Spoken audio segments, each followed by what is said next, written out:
Bonsoir. Kinshasa Mbote partout. Bisika bozo kazokola na quel boule magam kolele bande kimia e umela na mabota na bino.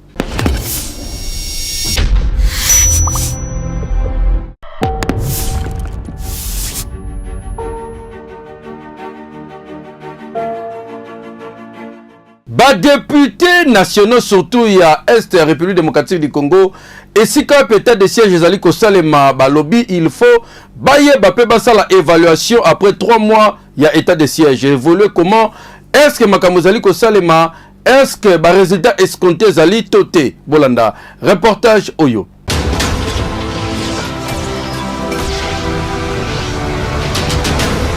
Caucus ya ba élus nationaux ya province ya Ituri pe ya Nord Kivu bazali kosenga ba éclaircissement na oyo etali état de siège na ba province na bango. Na yango 14 députés oyo ba kendaki kokutana na président ya chambre haute ya parlement honorable Modeste Bahati Lukwebo pona kotalisa mécontentement na bango po ba fiasco ezosalama mingi autour ya état de siège. Instabilité ezo continuer ko régner pe ba tuerie ezo continuer ko battre record na partie est ya République démocratique du Congo. Na même dossier, Assemblée nationale a mis en place commission de défense pour na kolandela l'action menée sur terrain depuis lancement ya état de siège. Na yango ministre ya défense azalaki invité na chambre basse ya parlement pour na kopesa ba explication devant ba élu du peuple toujours na likambo etali état de siège. Na suka ya nyonso ministre de la Défense a sengaki na ba élu du peuple ba accordé 48 heures pour aya kopesa ba explication na oyo etali déroulement ya état de siège depuis ezala décrété et pas ya mokonzi ya mboka. Na yango samedi 7 août nde ako se présenter à nouveau devant ba élu nationaux pour na kolobela réellement sur ba vérité o etali état de siège na partie est de la République démocratique du Congo. Dossier oyo eza à suivre. Ekei Avantage eza makasi na motozali ko sala compteur ya prépaiement parce que oyo a sombi yango nazali ko consommer pezo permettre na babonné à SNEL ba ko sala la bonne économie de l'énergie kitoko na cadre wana DG ya SNEL Jean Bosco Kayomba kene ko tala entreprise partenaire bazali ko travailler pour na ko fournir ba compteur ya prépaiement netka bozaki na biso bolanda.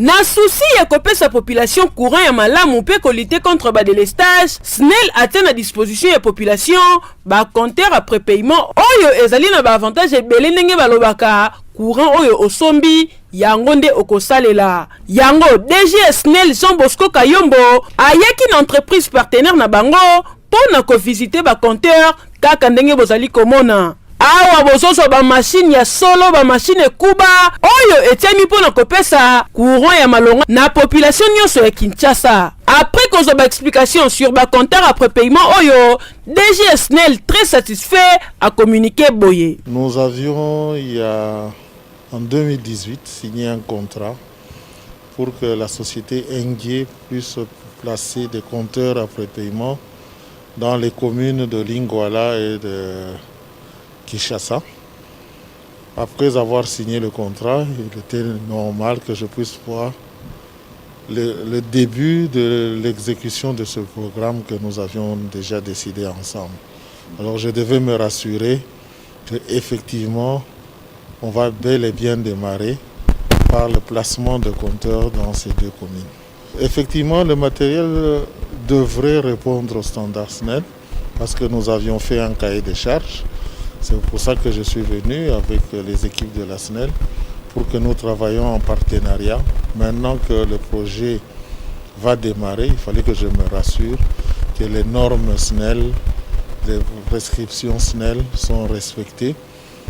Le partenaire Engie, c'est une grande entreprise qui est dans les environs de Shanghai et qui a une grande société de production de compteurs après paiement. Je crois que ce projet pilote va nous aider à voir comment nous pouvons étendre cela dans d'autres projets de la SNEL à travers le pays.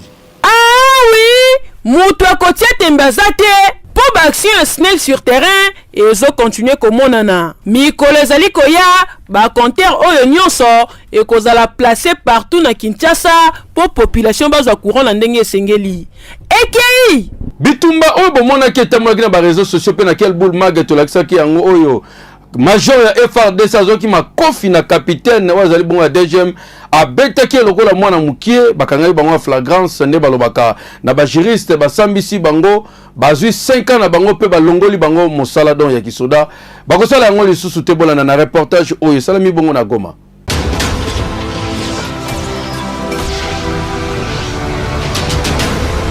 Ouverture et audience publique et salami pour des officiers supérieurs ya FRDC.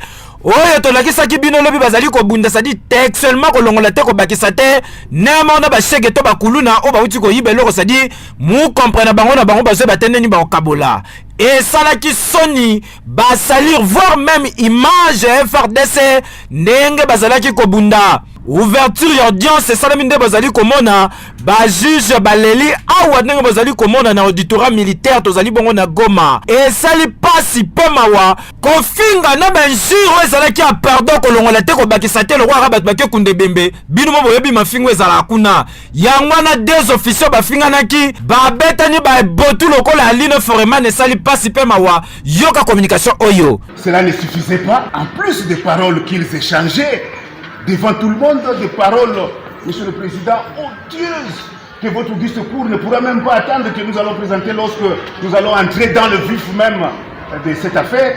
En plus de cet échange qu'ils ont eu à faire, Monsieur le Premier Président, ils se sont passés main. Ils se sont mis à se ruer des coups réciproquement, Monsieur le Premier Président. Un comportement que nous ne pouvions pas laisser passer sous silence, et surtout que c'était des officiers et officiers supérieurs des FARDC, raison pour laquelle, Monsieur le Premier Président, distingué membre de la composition. Donc, audience oyo, après avoir koyoka deux parties, et ezali bongo envoyé na mokolo ya samedi 6 août 2021, pour na koluka nanga ni bako sanctionner bango na mabe basali na nenge basali image ya FARDC. Des officiers mobimba ya FARDC bobundi boyokisi na soni atako bakuluna bala pe boete ete ya bino qui a dit qui baigne vraiment que yo 6e lot ya bakuluna oyo balongwaki Kinshasa bakomaki très bien na mboka Mbujimai à partir ya kuna nde bazozwa mituka direction Olomami na province ya Olomami sika wapi baokene kosala mosana kane makase se balona masango pourquoi pas tolia yango kitoko ole bakata bato na machette.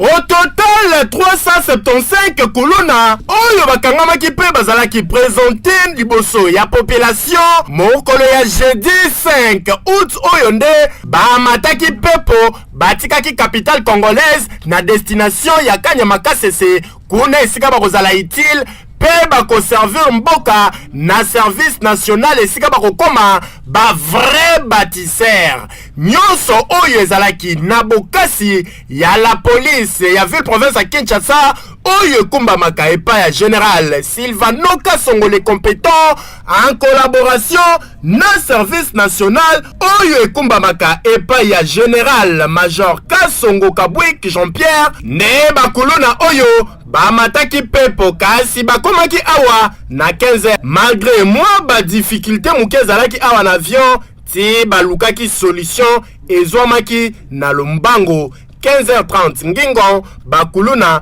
bamati avion destination Kanyamakasese me bango moko bana mibali oyo bakuluna bazangaki pe liloba te avant que avion ait décollé. Ici merci mini en général Kasongo Jean-Pierre nous allons passer ici les arrêts solo ils ont le contacter si beaucoup na sepeli et le bosso cha chef de l'état n'enga pesi Jean Kasongo grâce ya kozwa bana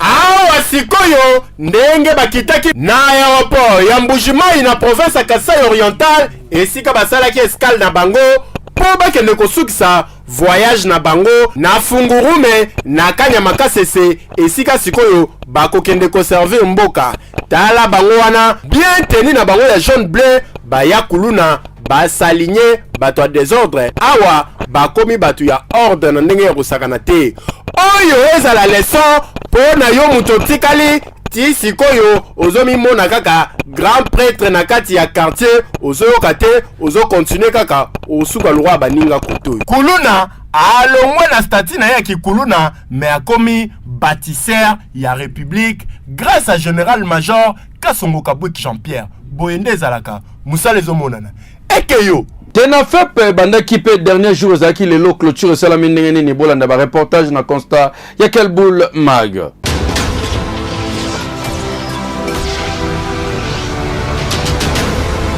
Examen national fin de titre primaire et na fête na mokuse oyo ezalaki bongo lancé mokolo ya jeudi 5 août pe mokolo ya lelo vendredi 6 août nde ezalaki clôture na yango. Caméra na biso ya Kelboul Mag kitaki bongo na terrain pona kotala ambiance nini oyo erenyaka mokolo ya suka ya examen.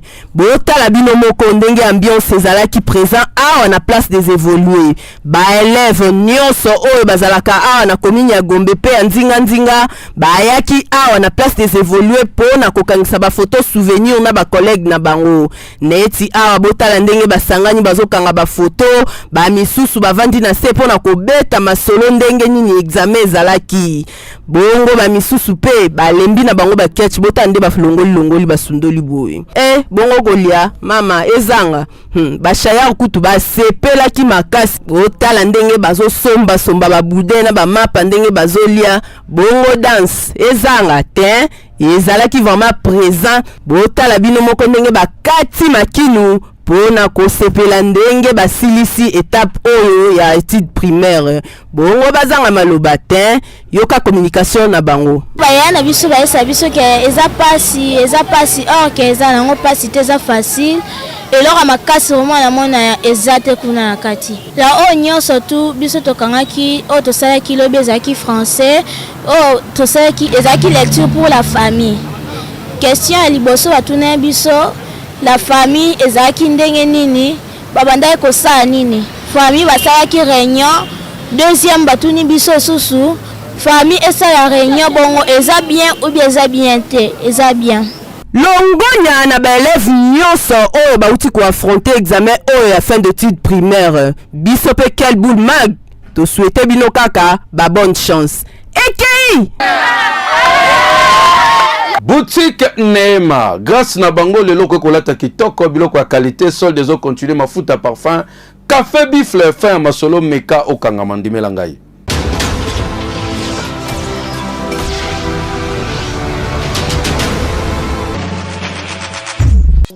Papa mama soki babombelaki yo tika na yebisa yo ke eye barrivage eye ekoti na kati ya boutique Neema. Boutique oyo boyebaki liboso na premier shopping mall lelo ekoma awa na boulevard du 30 juin kaka na immeuble Tabac Congo en face ya alimentation Régal. Soki oye okozala mobimba okose retrouver biloko ya nini na ndenge koti mpona bamama bapapa ya kosamba eza te bamafuta baparfum bilamba surtout tika na yo ezala ya bapapa ya bamama na ya bana solde ya kosakana te salami kote bilamba meme basandale bachaussure ya kitoko mpona fete babasket mpona sport nyonso ya kitoko ya malonga ezali baoriginaux ya kosamba eza te boya kolata bilamba ya Louvre ya kato ya Chine yaka kolata bilamba utu mikili ya poto e ya kalite ya kitoko bapantalon kaki bajin bachemise bakilote nyonso kose retrouve eza na kati ya boutique Neema. Okanise sili tete na boutique Neema ekende sango pe yebana po na produit PCS na ba mama bakoma ko sepela tongo midi pokwa jangoyo café bifle oyo ko pesa bo pikiliki bonzoto papa azala makasi posa la mosala kitoko na tongo la muki na nzoto kolongono mama azala na sengo sourire na libota boutique Neema yonde koko nzambe mokonzi ya kolatisa bana Kinshasa balata kitoko bapakola mafuta malonga ya kosambeza te ekeyo likambo ya loi électorale pona makambo tali maponami ba mouvement citoyen bazo continuer ko telemela yango po baboyi seni ezala bongo politiser basalaki marche na bango protestation salemaki bongo na palais du peuple nkuba gaz lacrymogène misu bakangamaki erataka te quel boule mag tozongiseli bino pona botala.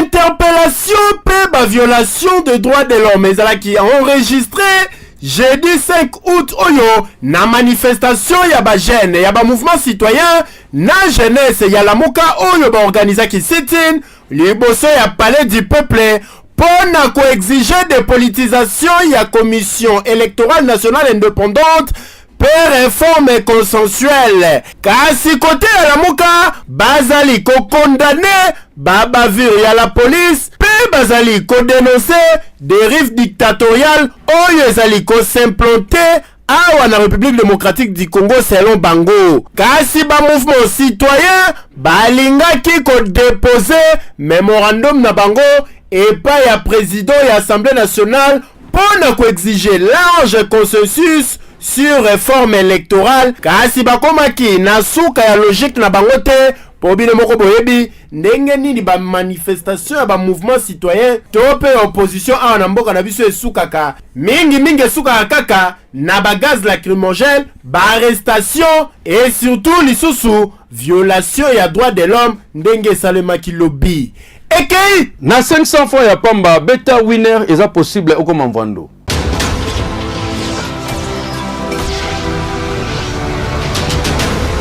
Winner.bet présente Winner Loto. Bonsoir à toutes et à tous, vous étiez nombreux à jouer les Win 4 et Win 4 double aujourd'hui. Voici pour vous la combinaison gagnante. Si vous dites qu'il fallait nécessairement trouver les 38, les 48, les 9, mais aussi les 40. Et dans le même registre, ne manquez surtout pas les 84e tirage Winner Loto RDC avec 302 250 000 francs congolais. C'est le merveilleux jackpot de cette très belle soirée, mais aussi 1 milliard de francs congolais, notre super jackpot de la soirée. À vous donc de choisir que 5 bons numéros sur vos tickets et vous ajoutez à cela le numéro de la Super Bowl pour espérer gagner tout cet argent rien que pour vous. Alors, vous êtes prêts pour les tirages? Moi, je vous dis bonne chance pour la suite. Mesdames et messieurs, vous connaissez la règle, ce tirage ne peut se dérouler sans les vigilants dénoncés de justice, des officiels Winner Loto, moins encore d'un public témoin. Nous accueillons tout de suite les 41. Notre tout premier numéro vient donc des sorties de la sphère. Alors, de quel autre numéro sera-t-il suivi? La question mérite sa réponse. Le 24 est donc notre deuxième numéro. On avance. La boule jaune en honneur, le 27, complète la liste de notre troisième numéro. Regardez bien, mesdames et messieurs, les 37 est notre quatrième numéro pour cette soirée. Les 7, notre cinquième numéro vient également de sortir. Et pour cette très belle soirée, mesdames et messieurs, le numéro de la Super Bowl n'est rien d'autre que les 6. Mesdames et messieurs, je vous rappelle la combinaison gagnante. Eh bien, si votre ticket, il fallait nécessairement trouver les 41, les 24, les 27, les 37, les 7, mais aussi les 6 comme le numéro de notre Super Bowl. Avez-vous trouvé cette combinaison gagnante depuis la maison? Et si oui, moi je vous dis félicitations, sinon merci de nous avoir suivis. Je vous retrouve très prochainement avec les mêmes plaisirs. Prenez soin de vous. Au revoir.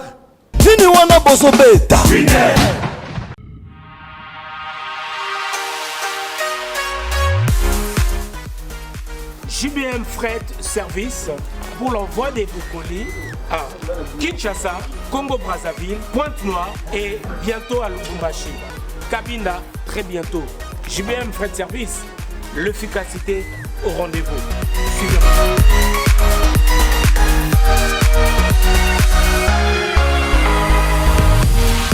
L'efficacité au rendez-vous, agence Yassure, agence Yangouya, agence Yabastar.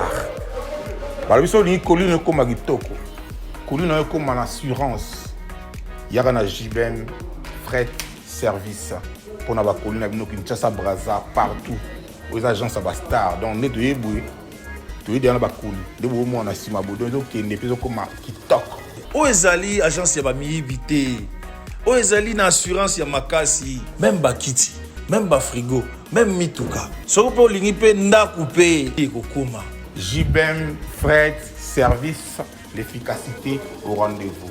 Betonabao, différence, Yéna, il y a du sérieux ici. Pour tout contact, veuillez nous appeler au 01 89 16 42 09. Et pour les clients se trouvant à l'étranger, nous sommes également joignables via WhatsApp au plus 33 6 64 06 61 09. JBM Fret Service. L'efficacité au rendez-vous.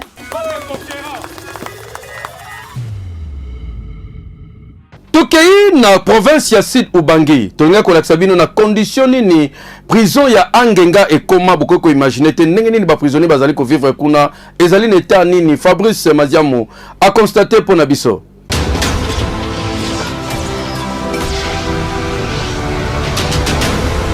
Kala ezalaki soki oki kombo ya Angenga, Luzumu, Osio, Bisio et Kafela ezalaki ba prison oyo ezalaki kobangisa makasi po une fois soki bakangi yo na Kinshasa batindi yo kuna bosana histoire ya vie na yo kokamwa. Kasi lelo tala référence ya Angenga yango yo awa tozali na Sud Ubangi, précisément na prison ya Angenga epai wapi tokitaki mpona kokonstate ndenge nini ba prisonnier bazali ko vivre na système incarcération kokota na kati pasi pe mawa. Tala bino moko ba cellule nyonso polele e bukana mabele ya pamba vedi a prisonnier soko ye na liputa te to pe la mako tanda te okolala na mabele tout au long incarcération na yo na prison oyo. Pasi makasi ezali côté personnel po ata directeur ya prison ye moko ata velo ya pamba zalaka nango te. Soki problème sami na butu moyen koma na prison ezate po akozwa reta makasi nzela pe kobanga oyo wapi. Awa likambu ya ration eza pasi makasi kolia na bango nzunga pondo bozomona yango nde ekolia plus de 400 prisonniers. Kasi na nsima yango ezali ke évasion ezosalema makasi ba prisonnier bazokima na bango nde balingi po babengaka yango prison motema mawa vedi bafandaka na bango kaka po bango mo balingi. Awa soki otali ekoma lokola ndako ya kovanda kutu ndenge tozoloba boye na butu ya lelo prisonnier moko amekaki asevade arate na mira kwei mutu ebeti lokola kokotia pasuki akufaki sur place. Baza na difficulté ya makasi koleka effectif na bango edeboda eleka nombre ya ndenge basalaki prison ezalela. Kasi secours moko te eutaka na gouvernement central awa mpona ekende na ntina na bango yoka ndenge directeur ya prison akommunike. Eza na etat moko ya mabe bato bazokima kaka ndenge omoni ana otamboli mpe na baprison mingi central mingi ya RDC yo moko tala kaka etat yango ndenge ezali. Clôture eza te, évasion ezosalema na butu na ndenge bazomata batombola toiture bakimi lokwa lelo wana matite akima kwe ye moko na kati akufi. Donc eza mwa pasi gouvernement central ameka kotela biso likambo ya bomisela biso prison clôture moi esalema moi prison koma na ndenge ya bien po ndenge basala yango eza lokwa ndako ya kolala. Ministre provincial ya justice pe abakisaki boye. Ministère ya justice au niveau national pour bangonde bazali na budget ya pour réhabiliter ba prison nyonso na kati ya province. Et donc tokosaki depuis fin 2019 va promettre biso 2020 ici 2021 mais état ya prison ezosenga vraiment une intervention urgente. Mama ministre Tumba, ministre ya justice tala ndenge prison ya Angenga ekomi lokola epe kwilu ekole ya kovanda oyo ba prisonnier soki balingi lelo na poko bakende bakena bango danger za makasi mpona population Sud Ubangi bazomona bato bakangamaki bazobima lisusu libanda mpona kosala ba forfait ya makasi ata yo moko vraiment eza nanu makambo tivoi te tivoi makambo biro awa ezosenga lobbying ya makasi kolandela nanu système ya incarcération na République démocratique du Congo po bakasho nyonso ondike koma nonga ndenge moko soki otiki boye eapena normal te po ekokonte na manda na o mama Angenga oyo banda kobangisa ekomi na lokola ekole ya nini Cyber Café Jafar, ils ont continué à benga bino, mais c'est Amani Jafar à Kinshasa, au gagné la devait loterie possible comme États-Unis d'Amérique pour prise en charge par les Aramasolote, Yemoga Memayo.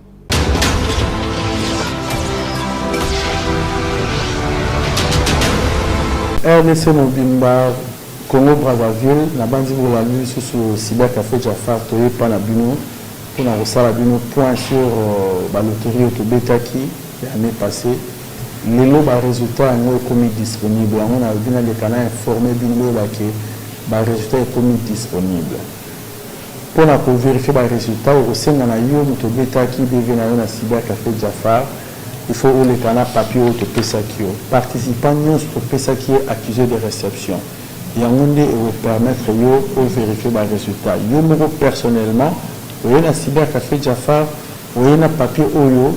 Et vous permettre de vérifier les résultats. On va profiter de l'occasion où les résultats sont parce que tu vas fier de la Cyber Café Jafar, qui n'a pas passeport.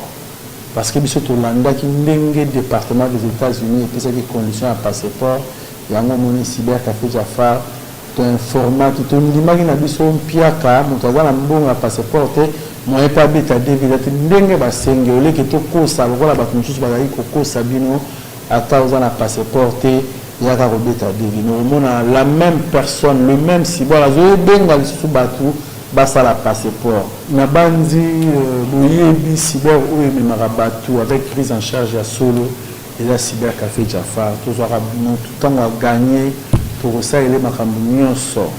Et puis kaka ndenge yo moko beta ki deve so ozala ki yo moko tokosunga yo osala yo moko eno ezala bacouplage ndenge bacyber mosusu basalaka cyber Jafar asalaka couplage te obeti deve yo moko comme tozala besoin ozala na beaucoup de chance akozwa visa na yo okosala dossier na yo yo moko tokozwa yo en charge yo moko yango wana tozosenga na bino mutu tout oyo aganye deve na ye na RDC na Congo Brazzaville ya komona Cyber Café Jafar. Azali mwasi na ndeko na ya mobali tokende kotala bona komina Kimbantseke babetaka ba brique pona koluka kolia. Article 15 toujours na cadre kala ingango kala technique.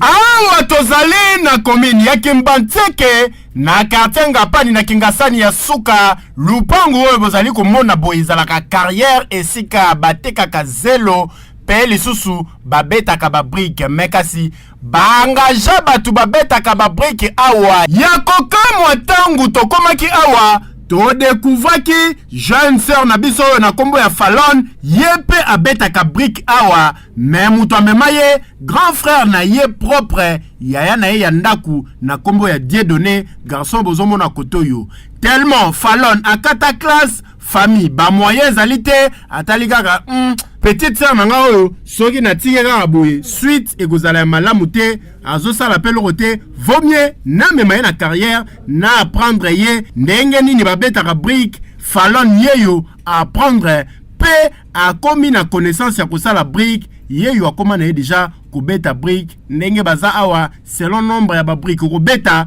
okozwa pourcentage na suka ya journée yoka communication tobeka brique ka poste na biso tona mutasunga biso te ba basundola biso ngaka toluka mbongo na biso kana ba brique na yana biso telera kana tikaleki nanga bongo lesi ali yo mobi Kinshasa oyo koma nyoso mbongo na lingiteleki nanga ke kabanzo to pona bawamba buzoba waya kana mbongo po bana basi moko yebika ne bakoma yango na kangama na ye ermo na ya kaida ngai pa bita ka koma obita te mondambu yango no mona te nde to luka moye de vivre. Fallon na grand frère na ye ba comprendre na bango déjà baboya sopeka pesanga sombelanga kabelanga ata ba parents bazate ba comprendre que tokoki pe ko bunda ko relever ba défi biso moko pour que to koma batu na vie musala ya soni pe musala ya zoba ezalaka te kasi muto zoba nde azandega balobaka Fallon na Dieudonné babetaka brique na ndenge ya kosakana te par jour ata 50 to 80 briques bakomaka oyo leçon à tirer pour na ba jeune fille mususu o bakomi déjà ko se livrer na ba makambu to pe na ba pratique ya mabe na ba jeune âge tala muninga yeyo 18 ans mabe tarane brique na carrière exemple à suivre. Et désormais quelle boule toujours côté déjà na phase ya promotion anniversaire na biso ba fanatique de partout bazoti na ba vidéo et sika bazali pona ko souhaiter biso que du bien que du bonheur na un an na magazine numéro 1 au lelo ya kosambeza te ba sondage nyonso bazali koloba yango magazine lingala quelle boule magne mokonzi ezala na Congo to na diaspora partout.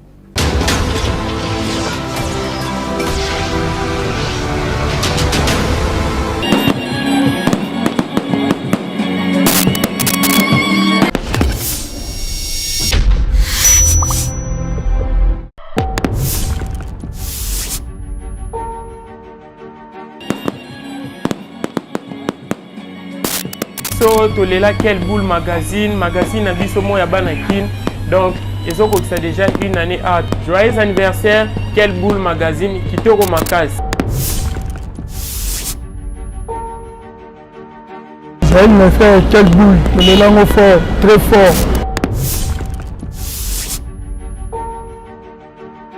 Joyeux anniversaire quelle boule. Joyeux anniversaire, quel beau magazine. La bino makas.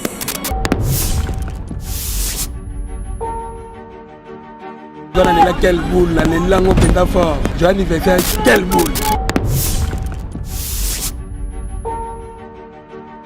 Joyeux anniversaire, quelle boule magazine. La bino fort.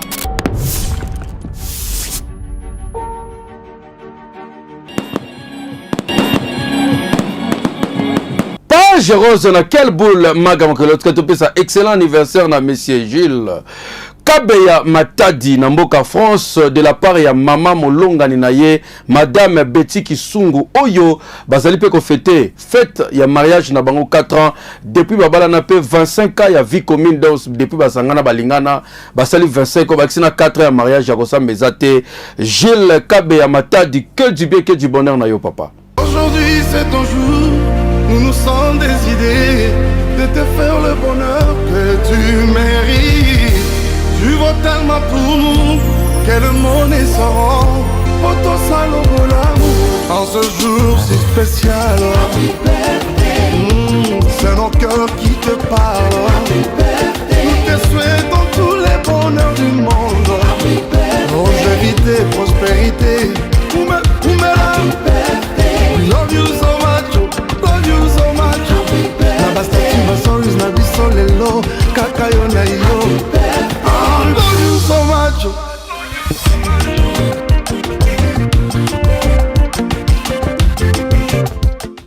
Ndenge moko pe topesi excellent anniversaire na princesse Abdullah Makiteme oyo azali ko fêter lelo mokolo ya mbotama na ye que du bien que du bonheur na yo esika ozali ko fêter mama princesse Makiteme. Ba mama quelle boule maga yango komi na suka botikala na kimia awa esika bozwaka mosala kitoko ya qualité mafuto yo wapi elenge yo wapi eke yo oui